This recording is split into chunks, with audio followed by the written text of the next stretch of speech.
नमस्कार दोस्तों।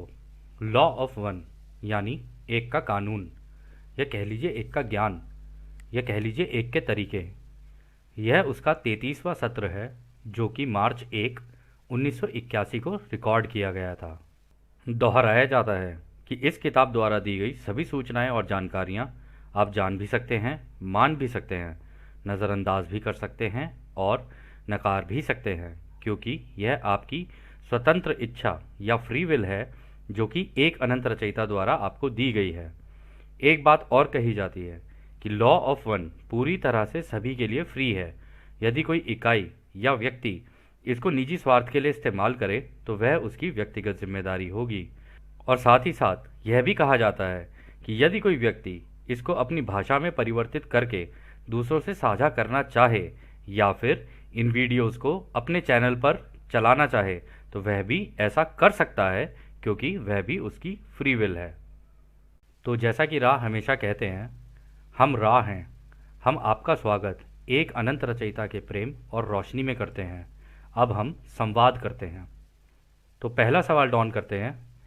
हमें पिछले सत्र में आपने आगाह किया था, हम सब इसका ध्यान रखें कि कार्ला की ज़रूरी ऊर्जाओं को नीचे ना आने दें ताकि यह संपर्क बना रहे। क्या इसका मतलब यह था कि जिम और मुझे कार्ला की ओर देखना चाहिए, या कार्ला की महत्वपूर्ण ऊर्जाओं के बारे में सावधान रहना चाहिए, या अपनी स्वयं की महत्वपूर्ण ऊर्जाओं के बारे में सावधान रहना चाहिए? तो रा कहते हैं, प्रत्येक व्यक्ति स्वयं के लिए जिम्मेदार है। इस प्रक्रिया की तकनीकियों में सबसे पहले इस तीसरी घनत्वता के शरीर का इस्तेमाल इन शब्दों को दोहराने के लिए करें। दोस्तों, ये जो शब्दों की यहाँ बात हो रही है, यहाँ पे आपको याद होगा वो एक रिचुअल था जो रा ने दिया था अपने एरिया को शुद्ध करने के लिए, कि लॉ क्या है, लॉ एक है, ऐसे करके वो जो पूरा रिचुअल था उसके बारे में यहाँ पर रा ने बात की है। फिर वो आगे कहते हैं, इस प्रकार कार्ला को अपनी महत्वपूर्ण ऊर्जाओं को सावधानीपूर्वक देखने की आवश्यकता है, क्योंकि हम कार्ला को समाप्त नहीं करना चाहते हैं। दूसरी बात, पहले तो जो लोग यानी कि तुम्हारा काम ये है कि तुम कार्ला की रक्षा करो, और दूसरा, तुम कार्ला की इन ऊर्जाओं को बढ़ाने में उसकी मदद करो। तुम्हारा समूह हमेशा एक सद्भाव के कारण प्यार और रोशनी में सुरक्षा के संबंध में एक बहुत ही स्थिर प्रकृति का रहा है। इस प्रकार इस पतले बैंड के संपर्क की निरंतरता सुनिश्चित करता है। हालांकि तुम में से किसी एक की महत्वपूर्ण ऊर्जा समाप्त हो रही है तो कार्ला को अपनी महत्वपूर्ण ऊर्जा के एक बड़े हिस्से का उपयोग करना चाहिए। इस प्रकार लंबे समय के लिए इस काम को करने के लिए कार्ला को खुद की ही ऊर्जाओं का काम में लाना होगा। कृपया समझें कि हम आपकी स्वतंत्र इच्छा के इस उल्लंघन के लिए आपसे क्षमा चाहते हैं। हालांकि यह हमारी विकृति समझ है कि आप पूरी तरह से अपने आत्मसमर्पण के कारण इस जानकारी को पसंद करेंगे, बनस्पत इसके कि साधन को ही खत्म कर दें या अपने समूह को उस बिंदु तक खत्म कर दें जहां संपर्क कायम नहीं रह सके। तो दोस्तों, यहाँ पर जो रा ने कहा है ना, रा ने कहा है कि कार्ला की ना ऊर्जा नीचे जा रही थी, पर ऐसा नहीं है। यहाँ पे डॉन और जिम भी बैठे हुए थे, तो जिम भी मेडिटेशन वाली स्टेट में बैठे हुए थे। तो जिम की ऊर्जा नीचे जाने की वजह से उन्होंने बोला कि कार्ला को अपनी जो स्वेच्छा होती है, जिसको वाइटल एनर्जी कहते हैं, उसका इस्तेमाल करना होगा। इस जो इन लोगों ने बोला ना पतली बैंड, यानी कि जिस तरीके से हम लोग रेडियो पे फ्रीक्वेंसीज चेक करते हैं 95.5, 95.6, ऐसे फ्रीक्वेंसी चेक करते हैं ना, ये इतनी पतली है कि रेडियो वगैरह पे नहीं आएगी। ये केवल दिमाग के अंदर ही जा सकती है, या कह लो आत्मा के लेवल पर जाकर काम कर सकती है। तो वो ये कह रहे हैं कि इसके लिए कार्ला को ही करना पड़ेगा इस काम को। और दूसरा ये कि वो ये भी कह रहे हैं कि भाई इस लेवल तक भी मत चले जाना अपने आप को, क्योंकि तुम आत्मसमर्पण कर चुके हो इस काम के लिए, तो इस लेवल पर भी मत चले जाना कि तुम यार अपनी ही जिंदगियां दाव पे लगा दो। क्योंकि अगर ऐसा हुआ तो फिर ये तो काम ही नहीं हो पाएगा ना, फिर तो कहीं संतुलन है नहीं इस बात में। ऐसे मत बन जाना कि चौथी घनत्वता वाले बनकर दूसरों के लिए जान ही दे दो। खैर, अगला सवाल डॉन करते हैं, क्या आप हमें सलाह दे सकते हैं कि संपर्क बनाए रखने के लिए सर्वोत्तम संभव स्थिति कैसे बनाए रखें? तो रा कहते हैं, हमने इस चैनल के उचित पोषण के बारे में जानकारी दी थी, इसलिए हम आमतौर पर केवल 2 तरीकों से खुद को दोहराते हैं। सबसे पहले हम सुझाव देते हैं कि बहादुर और शारीरिक जटिल कमजोरी विकृति को अनदेखा करने की बजाय इस परेशानी को समूह के साथ साझा करना अच्छा है। और इस प्रकार शायद हम कहेंगे संपर्क के लिए एक अवसर सत्र को ना करें जब कार्ला थकी हुई हो, ताकि एक और अवसर आ सके जिसमें कार्ला ठीक से समर्पित हो। तो दोस्तों यहाँ पे वो ये कह रहे हैं कि ज़्यादा ना हीरो बनने की ज़रूरत नहीं है कि इस चक्कर में तुम सब चीज़ अनदेखी करते चले जाओ और इस काम को ही करते चले जा रहे हो और तुम्हें लगे कि हाँ जी आज ही हम हीरो बनेंगे। तो ऐसा ना करो, अपने ग्रुप में बैठ के एक दूसरे को बताओ कि हाँ यार मेरे ये ना एनर्जीज नीचे जा रही हैं या मेरे को ये दिक्कत आ रही है, परेशानी आ रही है। क्योंकि ज़्यादातर हम लोग ऐसे हीरो बनने की कोशिश करते हैं, बताते नहीं हैं दूसरों को। तो वो कह रहे हैं कि इस केस में ऐसा होता है कि तुम बता दो ताकि उस सेशन को तुम ना करो। ठीक है, कोई बात नहीं, सेशन बाद में भी हो जाएगा। कह रहे लेकिन सेशन के लिए जो ऊर्जा और जो एनर्जी चाहिए होती है ना, उसको बरकरार रखने के लिए अपने शारीरिक अवस्था का ध्यान रखना ज़रूरी है। और उन्होंने कहा है कि पहले हम तुमको अपने खाने पीने और उन सब चीज़ों के ऊपर बता चुके हैं कि इन सब चीज़ों को खा पी के और जो पोषण है अपना उसको ठीक रखो, तभी तुम ये इस काम को कर पाओगे। क्योंकि जनरली ये होता है ना, जब इस तरीके का काम हो रहा होता है ना, इंसान का खान पान सब कुछ छूट जाता है, प्रेम में बह जाता है। और प्रेम में बहने के बाद फिर वही है ना कि हाय तेरे प्रेम में भूख भी ना लगे माही, तू तो हमसे दूर ही दूर हुए जा रहा है, हम तुझे पास चाहते हैं और तू दूर हुए जा रहा है। तो अट्रैक्शन सा बिल्ड हो जाता है। तो ऐसा ना किया जाए, थोड़ा सा सद्बुद्धि का इस्तेमाल करना चाहिए। फिर वो आगे कहते हैं, दूसरा, सद्भाव में शुरू किया गया कार्य जारी रह सकता है। सद्भाव, धन्यवाद और अवसरों की और रचयिता की प्रशंसा, ये आपकी सुरक्षा है। ये हमारे सुझाव हैं। हम विशिष्ट नहीं हो सकते क्योंकि इस संपर्क में आपकी स्वतंत्र इच्छा सबसे ऊपर है। जैसा कि हमने कहा, हम केवल इस विषय पर बात करते हैं क्योंकि इस संपर्क से लंबे समय तक रखरखाव के प्रति हमारी अपनी समझ है। तो वो ये कह रहे हैं कि देखो, ये जो सद्भाव है, एक दूसरे के प्रति धन्यवाद है और इस तरीके के जो अवसर तुम्हें मिल रहे हैं इस कार्य को करने के लिए, और अगर तुम क्रिएटर की प्रशंसा करो कि थैंक यू क्रिएटर, आपने ये मौका दिया हम लोगों को ये काम करने के लिए, हम इसके लिए बड़े आभारी हैं आपके। तो अगर तुम ये चीज़ें करोगे ना, ये तुम्हारी सुरक्षा के ही काम आएंगे। कह रहे, और उन्होंने कहा देखो हम सुझाव तुम्हें दे तो सकते हैं लेकिन उसका भी ध्यान रखकर कि हम तुम्हारी आज़ादी का उल्लंघन ना करें, क्योंकि वो सबसे ऊपर है। इसलिए आपने नोटिस भी किया होगा दोस्तों, रा ना सुझाव नहीं देते, वरना आप एक्शन अपने रा के अकॉर्डिंगली लेने लग जाओगे। तो इसमें आपकी सीख नहीं है, और अगर आपकी सीख नहीं है तो आपके द्वारा रचयिता भी नहीं सीखेंगे। तो इसलिए वो इंटरफेयर नहीं करते फ्री विल के अंदर। और इसी में वो आगे कह रहे हैं कि हम चाहते हैं, हम तुम्हें अपनी समझ से बता सकते हैं कि भाई इस तरीके के रख रखाव अगर तुम करोगे तो ये जो हमारे सत्र चल रहे हैं ना, ये थोड़े लंबे चल सकते हैं। तो खैर, अगला सवाल डॉन करते हैं। आपका बहुत बहुत धन्यवाद। कार्ला के पास एक तथाकथित रंग चिकित्सा के लिए यानी कलर थेरेपी के लिए एक उपकरण है, और क्योंकि हम पिछले सत्र में इस पर बात कर रहे थे, मैं विभिन्न रंगों के बारे में सोच रहा था कि क्या ये किसी तरह से रंग चिकित्सा यानी कलर थेरेपी के सिद्धांत पर लागू होते हैं कि इसका इस्तेमाल शरीर के अलग अलग रंगों या चक्रों पर किया जा सके। क्या इसका कोई लाभकारी प्रभाव है, और क्या आप मुझे इसके बारे में कुछ बता सकते हैं? तो दोस्तों, यहाँ पर डॉन ने जो क्वेश्चन किया है वो किया है कलर थेरेपी को लेके। और हाँ, कलर थेरेपी नाम की भी एक चीज़ होती है जो आपकी जो ऑरा होता है और आपके जो चक्रास होते हैं उनके ऊपर काम करती है। ठीक है, अब ये कितनी सही है कितनी नहीं है अभी रा आगे बताएंगे इसमें, तो हम देखते हैं रा क्या कहते हैं। तो रा कहते हैं, यह चिकित्सा, जैसा कि आप इसे कहते हैं, एक व्यक्ति के दिमाग, शरीर, आत्मा परिसर में ऊर्जा या कंपन की तीव्रता को उत्तेजित करने के लिए बहुत कुछ हद तक एक अनाड़ी और भिन्न रूप से उपयोगी उपकरण है जो किसी व्यक्ति के लिए सहायक हो सकता है। इस उपकरण की परिवर्तनशीलता सबसे पहले उपयोग किए गए वास्तविक रंगों की कमी के कारण है। दूसरा, आपके लोगों के बीच कंपन के प्रति संवेदनशीलता में अत्यधिक भिन्नता के कारण भी है। तो वो ये कह रहे हैं, देखो तुम इसका इस्तेमाल तो कर सकते हो लेकिन ये जो कलर्स होते हैं ना, ये सारे अपने अलग अलग फ्रीक्वेंसी पर चलते हैं। तो इसकी एग्जैक्ट फ्रीक्वेंसी अगर तुम लोगों को नहीं पता है ना, तो भी इसके अंदर दिक्कतें आ सकती हैं। तुम कर तो सकते हो कलर थेरेपी, लेकिन इसकी अलग अलग फ्रीक्वेंसी जो इसकी वेवलेंथ्स होती हैं वो पता होनी चाहिए। अब जैसे एग्जांपल के लिए दोस्तों हम आपको दिखाते हैं कि यदि अगर हम यहाँ देखें तो आपको यहाँ पे ना अलग अलग वेवलेंथ्स दिख रही होंगी। जैसे वायलेट कलर की वेवलेंथ होती है 380 से लेके 450 एंगस्ट्रॉम तक, ब्लू की 450 से लेके 495 एंगस्ट्रॉम तक। तो ये जितनी भी आपको यहाँ दिख रही है ना, ग्रीन की 495 से 570, येलो की 570 से 590, ऑरेंज की 590 से 620, रेड की 620 से 750, तो ये ना कोई ऐसी फिक्स नहीं होती है, क्योंकि ये डिपेंडेंट है कि सूरज की तरफ से रोशनी कितने उससे उससे आ रही है, इंटेंसिटी से।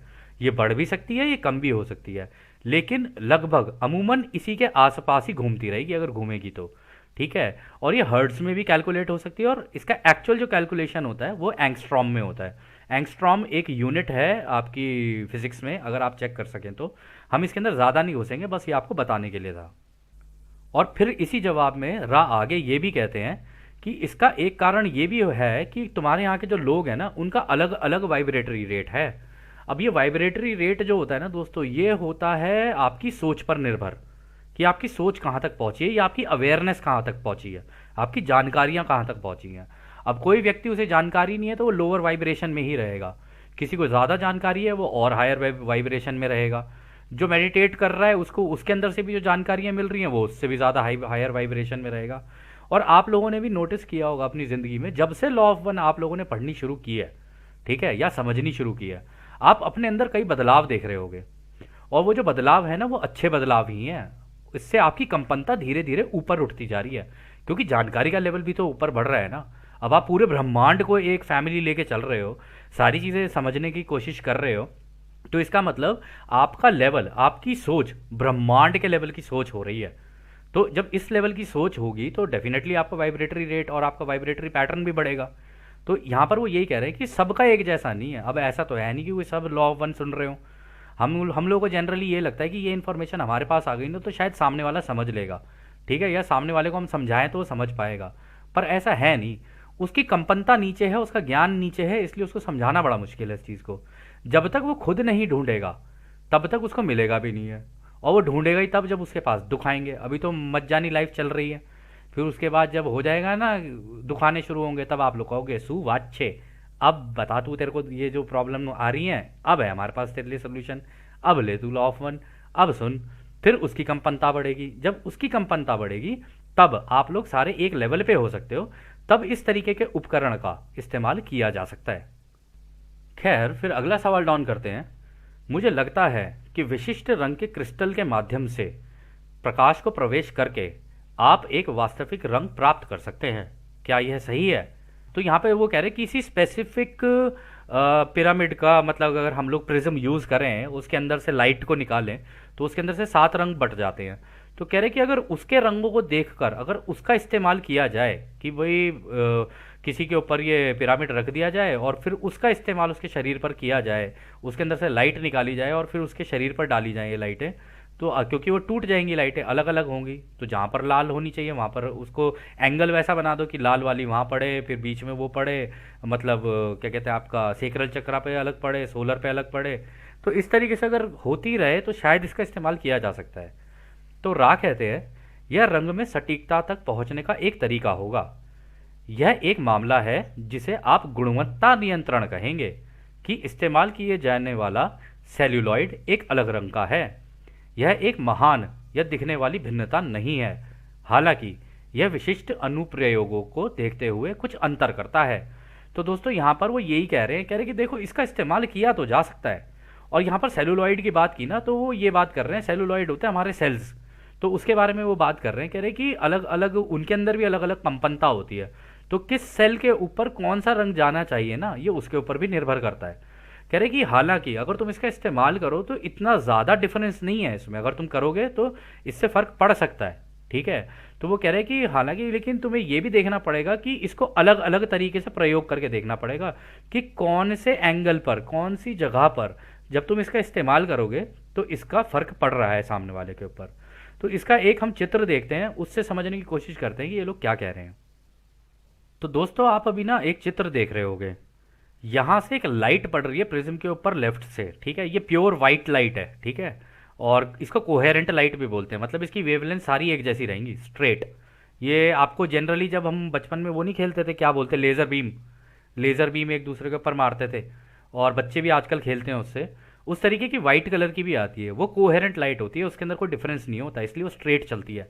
और अगर आप उस लाइट को अपने ऊपर मत मारना, आंखों की तरफ तो मारते भी नहीं है उसको, क्या कहते हैं, अगर आप उसको देखोगे तो आप उसके अंदर ना पार्टिकल्स देखने लग जाओगे, छोटे छोटे दिखने भी लग जाते हैं उसके अंदर।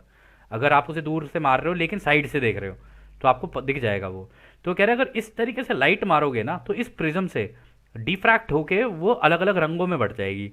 अब जब ये अलग अलग रंगों में बटेगी तो इन रंगों पे, जैसे मान लो आपका रूट चक्र है तो ये लाल वाली रूट चक्रा पे भेज दो, ये पीली वाली सेक्रल चक्रा पे भेज दो, और ऑरेंज वाली मतलब इसके बीच में यहाँ ऑरेंज भी है, फिर यहाँ पीली भी है, फिर यहाँ हरी भी है। जो जहाँ पर जानी चाहिए ना उतना कर लो। लेकिन इसके लिए ना दोस्तों बहुत जाइगेंटिक एक प्रिज्म चाहिए होगा, बड़ा सा। उस प्रिज्म के थ्रू अगर आप निकालोगे तब शायद एक बार को पॉसिबिलिटी है कि ये चीज़ काम कर जाए। लेकिन उसमें भी एंगल्स किस तरीके के होने चाहिए ना, ये तब तक आप पता नहीं कर सकते जब तक आप बहुत बार एक्सपेरिमेंट करके ना देख लो। एक बार में इसको करना इतना मतलब कारगर साबित शायद ना हो, और यही राह ने भी बोला है यहाँ पर। तो खैर अगला सवाल डॉन करते हैं। संभवतः एक प्रिज्म का उपयोग अपने स्पेक्ट्रम में सफ़ेद प्रकाश को तोड़ने और उसके बाद स्पेक्ट्रम के सभी हिस्सों को छानने के अलावा, जिसे आप एक भट्टे से गुजरना कहते हैं कहेंगे, उसका उपयोग करना बेहतर होगा। क्या यह सच होगा? तो रा कह रहे हैं हाँ यह सही है। तो वही जो अभी हम लोगों ने इमेज देखी थी ना, उसी तरीके से वो बोल रहे हैं कि इसके सारे स्पेक्ट्रम को तोड़ दो, सफ़ेद प्रकाश उसमें से जाएगा, जब टूट के वो रंग बिखरेंगे ना तब उसका अगर तुम इस्तेमाल करके देखोगे तो शायद इससे फ़र्क पड़ सकता है। तो अगला सवाल डॉन करते हैं। धन्यवाद। मैं सोच रहा था कि क्या कोई प्रोग्रामिंग है अनुभवों की जो एक व्यक्ति को अपने रोज़ के जीवन में कुछ माध्यम प्राप्त करने के कारण बनता है। तो यहाँ पर जो डॉन कह रहे हैं ना कि क्या कोई प्रोग्रामिंग है, क्या हम अपनी ज़िंदगियों के अनुभवों की कोई प्रोग्रामिंग करके आते हैं क्या, जो हमारे रोज़मर्रा की ज़िंदगी में जो माध्यम लग रहे होते हैं, मतलब दुख तकलीफ़ें और कभी कभी खुशी भी माध्यम बन सकती है। तो ये सारी चीज़ें जो होती हैं ये क्या पीछे से कोई प्रोग्रामिंग होती है? फिर वो आगे कहते हैं डॉन, उदाहरण के लिए जैसा कि हम अपने दैनिक जीवन से गुजरते हैं, बहुत सी चीज़ें जो हैं जो हम करते हैं, हम इन अनुभवों को शुद्ध संयोग या संयोग से घटित होने के रूप में देखते हैं। तो यहाँ पर डॉन ये कह रहे हैं कि हमारे ज़िंदगी में जो चीज़ें चल रही होती है ना, जो हम काम कर रहे होते हैं, इधर उधर गुजर रहे होते हैं, कह रहे हैं हमें ऐसा लगता है कि ये तो संयोग से हो रही हैं। और हम लोगों की दोस्तों आदत भी ये होती है कि हम ये बोलते हैं, अरे जो विधि का विधान है उसे कौन बदल सका है, जैसा है वैसा होने दो। तो यहाँ पे उसके पीछे की जो प्रोग्रामिंग है ना उसको जानने की कोशिश कर रहे हैं, क्योंकि अगर ये वीडियो गेम है तो इसके पीछे की प्रोग्रामिंग हम पहले से इसका मतलब करके आ रहे हैं। तो यहाँ पर डॉन उस सवाल को लेकर उत्सुक थे। फिर आगे डॉन ये कहते हैं, हमारे जानबूझकर बनाए गए डिज़ाइन द्वारा, जैसे कि लोगों से मिलना या अलग अलग जगहों पर जाना, मैं बस सोच रहा था कि क्या पीछे से कुछ चल रहा है। मैं इसे कहूँगा कि कुछ मामलों में अधिक तेजी से विकास के लिए और आवश्यक अनुभव बनाने के लिए माध्यमों की प्रोग्रामिंग होती होगी। क्या ऐसा होता है? तो देखा दोस्तों, उसने डॉन ने यही सवाल किया, क्या पीछे से ये जो कैटलिस्ट होते हैं, ये जो माध्यम होते हैं, क्या हम लोग लगाते हैं ताकि हमारा तेजी से विकास हो सके, ताकि जब ये दुख दर्द परेशानियां इवन खुशियां भी आएँ तो हम उनके ऊपर सोचने पर मजबूर हों कि यार ऐसा हो रहा है तो क्यों हो रहा है। और कई जगहों पे आप लोगों ने दोस्तों नोटिस भी किया होगा, कई लोग आपको सवाल इस तरीके करते हुए मिल जाएंगे। तो वो ये कहते हैं, अरे यार समझ नहीं आ रहा मेरी ज़िंदगी जा कर रही है ना, कर रहा हूँ कुछ, रिजल्ट आ रहे हैं कुछ, करना कुछ चाहता हूँ हो कुछ रहा है। तो वो कन्फ्यूजन वाली स्टेट हो जाती है, जबकि उस कन्फ्यूजन वाली स्टेट में उनको रुक कर ये सोचना चाहिए कि यार ये हो रहा है तो क्यों हो रहा है। एक सवाल जो सबसे इंपॉर्टेंट दोस्तों इस किताब को लेके जो हमें समझ में आया ना, या इस किताब को करने से पहले ही जो हमारी आदत भी थी स्टार्टिंग से ही, कि एक सवाल हमारे दिमाग में हमेशा रहता है किसी भी चीज़ को लेके, और वो है क्यों। बस अगर कोई व्यक्ति क्यों को अगर पकड़ के रखे ना तो बाकी जवाब उसको अपने आप ही मिल जाएंगे। तो खैर हम उसके अंदर ना घुसते हुए इसके जवाब को देखते हैं कि रा क्या कहते हैं। तो रा कहते हैं, हमें विश्वास है कि हम आपके प्रश्न के दिल को समझते हैं। अगर हम सही नहीं हैं तो कृपया और जानकारी का अनुरोध करें। जन्म लेने वाला कोई भी व्यक्ति जो जन्म प्रक्रिया के बारे में जागरूक हो गया है वह अपने स्वयं के अनुभवों को प्रोग्राम कर सकता है और माध्यमों की मात्रा को भी चुन सकता है, या इसे दूसरे शब्दों में कहें तो एक जन्म में अनुभव करने और सीखने के लिए किए जाने वाले पाठों की संख्या चुन सकता है। इसका मतलब यह नहीं है कि सब कुछ पहले से ही निर्धारित है, बल्कि यह है कि घटनाओं को आकार देने वाले अदृश्य दिशा निर्देश हैं जो इस प्रोग्रामिंग के अनुसार कार्य करेंगे। इस प्रकार यदि एक अवसर चूक भी जाता है तो दूसरा तब तक प्रकट होता रहेगा जब तक कि जीवन के अनुभव के छात्र यह समझ नहीं लेते कि एक पाठ की पेशकश की जा रही है और इसे सीखने का उसको चुनाव करना है और फिर उस पर कार्य करना है। तो दोस्तों देखो कितनी बढ़िया बात रा ने बोली।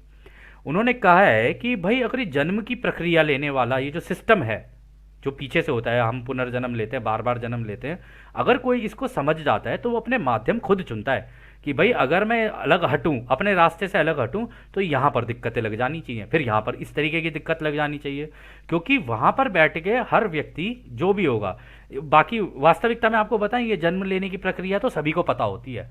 वो इसलिए क्योंकि मरने के बाद जब कोई व्यक्ति जाता है ना, उसको पता चल जाता है अरे ये तो सिमुलेशन है, ये तो वीडियो गेम है, इसको खेलने के लिए जाना है अब मुझे, और इसको खेलते खेलते ही मैं सीखूंगा, क्योंकि अनुभव से ही सीखा जा सकता है। तो उसको पता रहता है कि हाँ मैं जब अंदर जाऊंगा, मरने के बाद यहाँ वापस आऊंगा, तो अपने माध्यम पहले से ही लगा के जाता हूँ कि जितने दुख दर्द आएंगे या खुशियां भी आएंगी उससे सीखता हुआ चलूँ।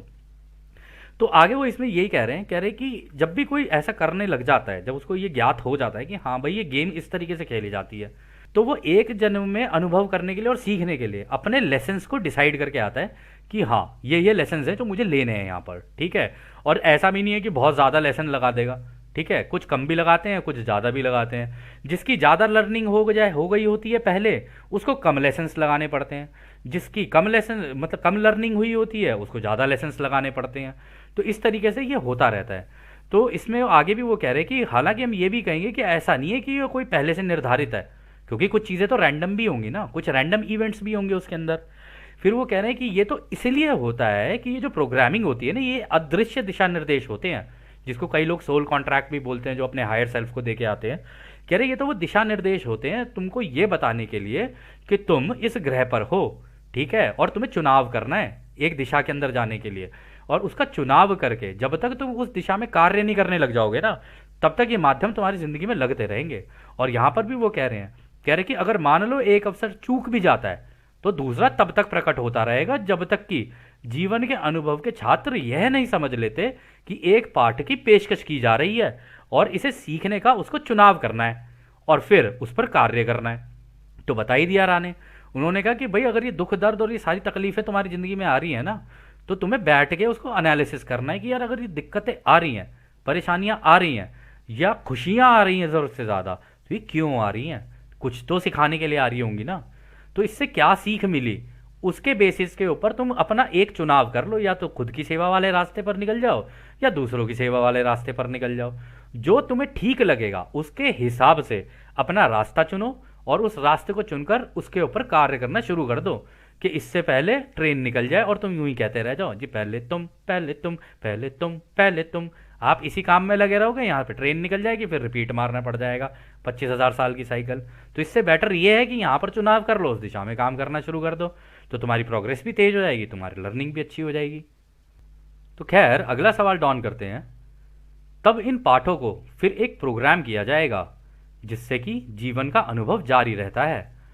मान लीजिए कि एक व्यक्ति एक झुकाव को विकसित करता है जिसे उसने जन्म से पहले विकसित होने के लिए वास्तव में चुना था, तो अनुभवों को प्रोग्राम करना संभव है ताकि संतुलन के माध्यम से इस झुकाव को कम करने का अवसर मिल सके।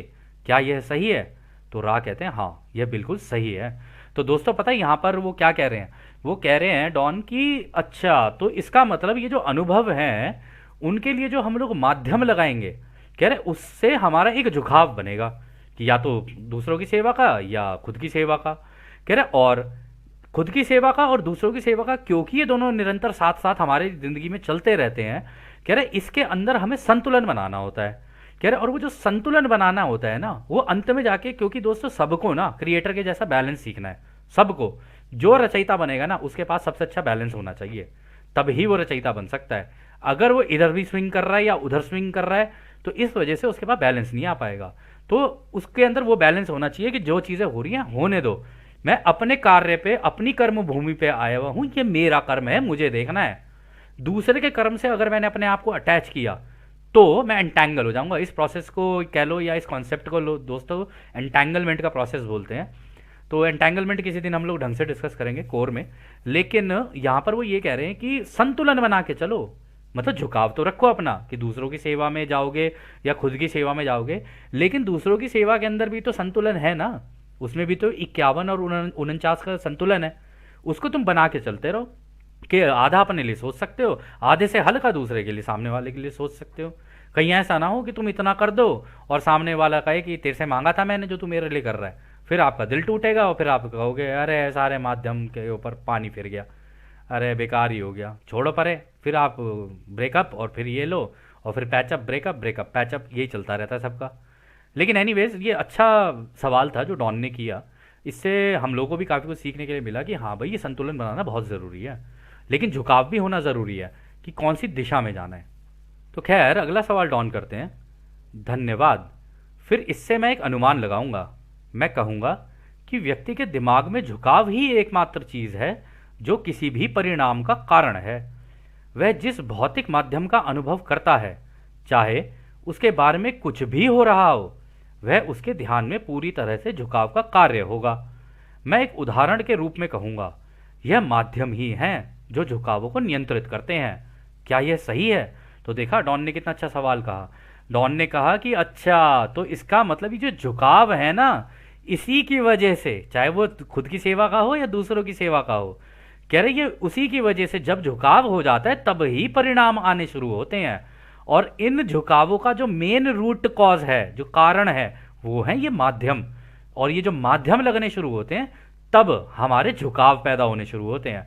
और जब वो झुकाव पैदा होना शुरू होते हैं तो वो इन माध्यमों को नियंत्रण करते हैं, और वो ये जो माध्यम है वो इन झुकावों को नियंत्रण करते हैं, और ये जो झुकाव हैं वो परिणाम को नियंत्रण करते हैं। तो ये तीनों चीजें आपस में जुड़ी हुई हैं और तीनों चीजें एक दूसरे को कंट्रोल करती हैं। तो खैर रा इसका जवाब देते हैं। हम आपके साथ अपने संचार में किसी भी प्रसिद्ध उदाहरण, कहावत या कहावत का उपयोग नहीं करना पसंद करते हैं, क्योंकि किसी भी प्रसिद्ध कहावत में जबरदस्त विकृति या तोड़ मरोड़ होती है। इसलिए हम आपसे सवाल के पहले भाग का उत्तर यह कहते हुए दे सकते हैं कि आप उदाहरण को हटा दें। यह पूरी तरह से सच है हमारे सर्वोत्तम ज्ञान के अनुसार कि झुकाव का कारण या मन शरीर आत्मा परिसर का ध्रुवीकरण प्रत्येक व्यक्ति द्वारा उत्पन्न धारणाओं का कारण है। तो वो ये कह रहे हैं कह रहे ठीक है, तुमने सोच तो लिया कि भाई इस तरीके का वो जो झुकाव है, फिर उससे मतलब माध्यम से झुकाव है, झुकाव से परिणाम है, तुमने सोच तो लिया। कह रहे लेकिन तुमने एक उदाहरण के तौर पे इसको लिया, जबकि उदाहरण जो होते हैं ना उनके अंदर बड़ी तोड़ मरोड़ होती है। एक उदाहरण का अगर तुम लोगे तो चीज़ें किसी भी दिशा में जा सकती हैं। कह रहे तो इसलिए उदाहरण के अंदर इतनी तोड़ मरोड़ होती है तो उसको छोड़ ही दिया जाए तो अच्छा है। लेकिन हम तुम्हें ये कह सकते हैं अपने एक्सपीरियंस के बेसिस के ऊपर, कि जो हमने अनुभव किए हैं और अपने ज्ञान के बेसिस के ऊपर, कि भाई इसका जो कारण होता है ये होता है तुम्हारी धारणाएं। मतलब बचपन से जो तुम्हारा परसेप्शन बना हुआ है चीज़ों को। अब होता है ना दोस्तों कि किसी की मान्यता है, अब मान्यता है तो फिर मान्यता ही है, उसके अंदर फिर जानने के लिए तो कुछ है नहीं। मानना है तो फिर मानते ही चले जाओ, उसमें क्या है। तुम कभी जान ही नहीं पाओगे कि रचयिता ने कैसे बनाया, रचयिता के तरीके क्या है, ठीक है ना। या फिर एक व्यक्ति के लिए अपनी खुद की प्रोग्रेस करने के लिए कौन सी चीज़ें होनी चाहिए। मान्यताओं में तो आप बहते चले जाओगे, जानने की कोशिश कभी नहीं करोगे। और अगर आपने जानने की कोशिश नहीं की तो फिर आप सीख भी नहीं पाओगे, क्योंकि सीखने के लिए तो जानना ज़रूरी है ना। मानोगे तो सीख तो वहीं रुक गई, वो तो ठहरा हुआ पानी है, तालाब है, सड़ जाएगा आगे जाके। बहती हुई नदी बनना ज़्यादा सही है कि इधर से भी सीखते चलो, उधर से भी सीखते चलो, इधर से भी सीखते चलो, उधर से भी सीखते चलो। तो खैर आगे रा और बोलते हैं। इस प्रकार आपके किराने की दुकान में एक दृश्य देखा जा सकता है, यानी जो हमारी ग्रोसरी शॉप है उसके बारे में कह रही है। स्वयं से आगे का व्यक्ति हो सकता है पर्याप्त धन के बिना हो। कोई व्यक्ति उस परिस्थिति में एक अवसर के रूप में चोरी करने के लिए भी कर सकता है, यानी हो सकता है वो जो आपके आगे जो व्यक्ति खड़ा है वो इसी का, उसके पास पैसे नहीं है तो वो हो सकता है चोरी कर ले, इसको एक अवसर के रूप में देखे, उसके लिए ये एक अवसर का कारण बनेगा कि वो चोरी कर ले। फिर वो कहते हैं कोई और दूसरा व्यक्ति इस अवसर को खुद को असफल महसूस करने के लिए कर सकता है। हाँ हो सकता है एक व्यक्ति बेचारा निराश हो जाए कि हे भगवान ऐसी कैसी ज़िंदगी है कि मेरे पास पैसे ही नहीं है, बताओ मैं कुछ खरीद नहीं सकता, मैं कुछ नहीं कर सकता, बिल्कुल गरीब हूँ मैं। वो अपने लिए असफल महसूस होना शुरू कर दे। फिर वो आगे कहते हैं कोई और दूसरा व्यक्ति अपने सामान में से कम आवश्यक वस्तुओं को हटा सकता है और केवल उसके लिए ही भुगतान करे जो वो खरीद सकता है। हाँ दोस्तों, ऐसा भी हो सकता है कि अगर मान लो उसके पास लिमिटेड पैसे हैं, है उसके पास 100 रुपये, गलती से उसने अपनी बकेट के अंदर डाल लिया 150 रुपये का सामान, तो 50 रुपये का सामान निकाल के अलग कर देगा, 100 रुपये का सामान खरीद लेगा। हो गया संतुलन, उसने उतना ही लिया जितने की उसको ज़रूरत थी, या जितना उसकी जेब बोल रही थी कि भाई इतना ही कर सकता हूँ मैं, उसके हिसाब से उसने काम किया। और आगे अपनी साधारण जिंदगी जिए। हाँ मतलब ऐसा करके अपनी साधारण सी जिंदगी भी जी सकता है, कोई दिक्कत नहीं है उसको ऐसे करने में। फिर वो आगे कहते हैं स्वयं के पीछे खड़े किसी व्यक्ति को करुणा का अनुभव भी हो सकता है। ये भी हो सकता है कि आपके पीछे खड़ा हुआ कोई व्यक्ति उस गरीब व्यक्ति को देख रहा हो कि इसके पास पैसे नहीं है, वो उसके अंदर करुणा का भाव आ सकता है कि हे भगवान, बेचारा कैसा है, कैसी जिंदगी मिली है इनको, है ना। तो एक व्यक्ति ऐसे भी सोच सकता है और उसके लिए दुख व्यक्त करे। फिर आगे वो कहते हैं किसी व्यक्ति को दरिद्र व्यक्ति के पास खड़े होने के कारण अपमान का अनुभव भी हो सकता है। कई लोग ऐसे होते हैं जो गरीब को पास भी ना आने देखे, है छी छी चलो दूर हटो, होते हैं ना कुछ लोग ऐसे, जैसे कि गरीब नहीं आ गया पास में, कोई बिल्कुल कोई भूत आ गया हो पास में और आज ही खा जाएगा इनको, ठीक है ना। तो कोई कोई व्यक्ति इस तरीके से भी बिहेव कर सकता है। फिर वो आगे कहते हैं किसी व्यक्ति को उदारता का अनुभव हो सकता है, किसी व्यक्ति को उदासीनता का अनुभव भी हो सकता है। तो कुछ भी हो सकता है, कोई व्यक्ति उदार भी हो सकता है, वो कहे कि भाई तेरे पास पैसे नहीं है ना, चल कोई बात नहीं, मेरे पास एक्स्ट्रा पड़े हैं, ये ले यार 100 रुपये, तेरे को सामान लेना है तू चल, क्योंकि पीछे भीड़ इतनी लंबी लगी हुई है और वो भीड़ भी है, ऊपर से मेरे को तेरे पे दया भी आ रही है, तो आगे बढ़ पाएंगे, ले 100 रुपये तू ले, तू अपना सामान ले मेरे भाई, आगे निकल। ऐसा भी हो सकता है। और ऐसा भी हो सकता है कि कोई बेचारा बिल्कुल ही उदासीनता से अनुभव कर रहा हो, वो कह रहा है यार जो भी हो इग्नोर करो यार, ये पता नहीं हट क्यों नहीं रहा है यहाँ से, ठीक है ना। कोई इस तरीके का भी हो सकता है। तो इसमें देखना भी आगे अगला जो सवाल रा करते हैं उनसे, रा कहते हैं क्या अब आप एक ही पल में सभी घटनाओं को अधिक सही तरीके से देख सकते हैं। तो दोस्तों कितनी सही बात है, एक ही पॉइंट पे कितनी घटनाएं घट रही हैं और कितनी कितनी चीजें घट रही हैं, रा देख पाते हैं कि एक पर्टिकुलर पॉइंट पे कितनी प्रोबेबिलिटी और कितनी पॉसिबिलिटीज हैं। ऐसा नहीं हो सकता कि किसी एक पॉइंट पे हर किसी का रिएक्शन एक ही होगा, बिल्कुल अलग अलग रिएक्शन हो सकते हैं। और वो जो अलग अलग रिएक्शंस होते हैं ना, वो ही अलग अलग अनुभव जनरेट करते हैं क्रिएटर के लिए, और ये सारे अनुभव क्रिएटर ले रहे होते हैं। और क्योंकि रा सिक्स्थ डेंसिटी में वो देख भी सकते हैं ये सारी चीज़ें, तो वो भी कह रहे हैं कि इसलिए तुम समझ पा रहे हो एक ही पल में कितनी घटनाएं घट रही हैं, और जो इतनी घटनाएं घट रही हैं उनके बारे में यदि तुम बैठ के सोचो तो तुम्हें अपनी जिंदगी के एक एक पल को देखना पड़ेगा, सोचना पड़ेगा उसके ऊपर। और जब तुम उसे सोचोगे तब तुम ये अंदाजे लगाना शुरू करोगे कि यार इस सिचुएशन में मैं ऐसा भी कर सकता था, मैं वैसा भी कर सकता था, या मैं कैसा भी कर सकता था, या मैं कुछ भी नहीं कर सकता था। तो जब इस तरीके से अपनी जिंदगी में प्रोबेबिलिटी पॉसिबिलिटी लगानी शुरू करोगे तो तुम्हारी वाइब्रेशन है ना और हायर होती चली जाएगी, क्योंकि तुम्हारी जानकारी का स्तर ही बढ़ता चला जाएगा। और जब वो बढ़ेगा तो तुम्हारी प्रोग्रेस बाकी लोगों के मुकाबले तेज हो जाएगी। तो खैर दोस्तों, इस सत्र को अब हम यहीं समाप्त करते हैं। और जैसा कि राह हमेशा कहते हैं, अब हम आपको उस एक अनंत रचयिता के प्रेम, उसकी रोशनी, उसकी शक्ति और उसकी शांति में छोड़कर चलते हैं। आदने हमारे दोस्तों, आदने वासु। धन्यवाद।